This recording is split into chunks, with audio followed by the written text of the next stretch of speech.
You know that feeling when someone shows up for you just when you need it most? That's what Uber is all about. Not just a ride or dinner at your door. It's how Uber helps you show up for the moments that matter. Because showing up can turn a tough day around or make a good one even better. Whatever it is, big or small, Uber is on the way. So you can be on yours. Uber, on our way.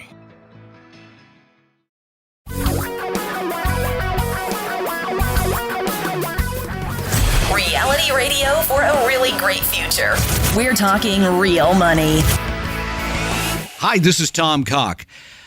A number that I can't wait to see is how much money was sold in equity, stock, mutual funds during March and moved to cash or bonds.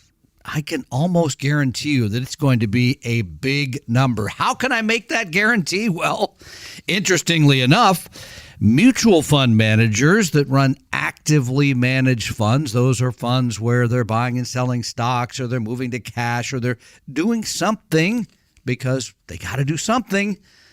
They now have their largest percentage of portfolio in cash since 9/11. That's going back a few years, folks. The survey by the Bank of America finds somewhere around 6% of funds are now allocated to cash. And by the way, there's some suggestion that that's good news because that's a contrarian buy signal for equities, which have had a pretty tough time here the last 6 or 7 weeks. By the way, fund managers not only moving to cash, they're also pessimistic in their attitudes about economic recovery. 93% expect a global recession. I think we're probably already there. But here's the worst news. Only 15% say the recovery will be V-shaped. In other words, go down and then straight back up. More than half think it will be more like a U, where you go down, you stay down for a long time, you go up. Now, here's the question at hand is, how have those actively managed, remember, a manager's there making decisions every day, watching the market, figuring out what's going to happen next. How have they done compared to just index mutual funds? Well, new study out looking at the period February 20th through March 16th. That was when we really got into the hammering, right?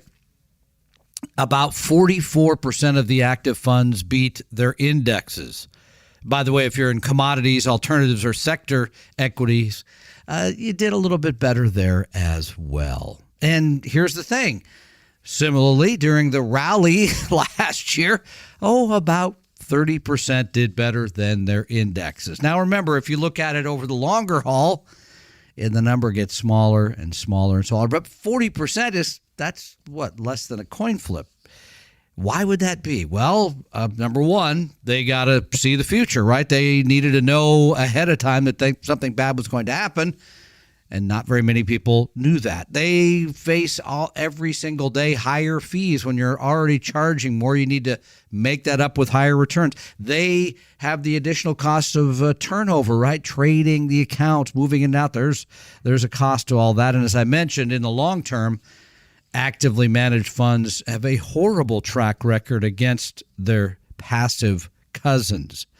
What should you believe? Number one, don't expect any mutual fund is going to defend you in a bear market. I don't care what kind of fund. Why would that be? Well, John Bogle said it best. Nobody knows nothing. Nobody knows anything about what's going to happen the next day or the next month or the next year. Instead, you should be widely diversified, especially on the stock side. 13,000 companies. Because, by the way, some have done a little bit better than others during this crisis. You should keep your costs low because it's the one free lunch you have.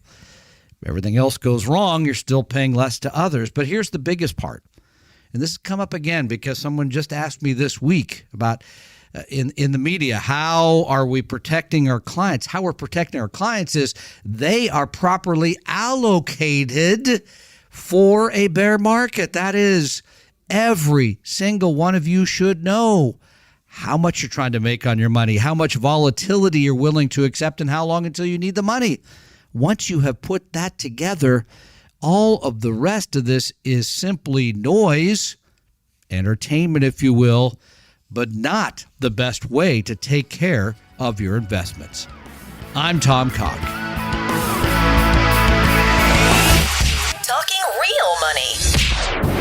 We hope you realize that the information provided on Talking Real Money is for educational and hopefully enjoyable purposes only. Providing personalized financial planning or investing advice takes time, so please consult with a really good fee-only fiduciary investment, tax, or legal advisor. We know a good one. Investing must always involve risk. In other words, you can and probably will lose money at times. Also, as much as you want it, no one can accurately, consistently predict the future.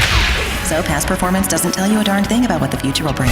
Unlike many other programs that say something similar, Talking Real Money is not trying to get you to buy or sell any financial products or securities. Instead, the program is provided as a public service by Vestry, a fee-only registered investment advisor. Thanks for listening, and please visit TalkingRealMoney.com for more information and disclosures. That should keep the lawyers happy.